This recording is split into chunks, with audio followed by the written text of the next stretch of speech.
Well, shifting now over to China as it eases some of its strict COVID rules with a reduction of quarantine time for international travelers.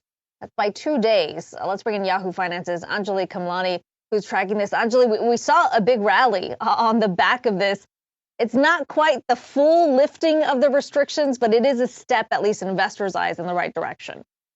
That's absolutely right, Akiko. And you and I have talked about this, about the pressure that President Xi has faced in order to really tell the business community and tell the world that they're not really buying into and staying in this slowdown, even though it is still affecting the economy. Some relief there, especially for those business travelers, sports travelers, visitors, et cetera, traveling now, the reduction of the quarantine from 7 to 5 days, limiting contact tracing as well. That's a big step because we know that there was a lot of effort on their part to do the contact tracing, one of the really the only countries to be so strict on that, as well as looking at a reduction in where they need to quarantine, a focus on more at home. So after those 5 days, 3 days of home monitoring as well, this really reduces the stress on the quarantine centers, which we've seen. And now this brings a whole new element to the general quarantining rules that China has been facing.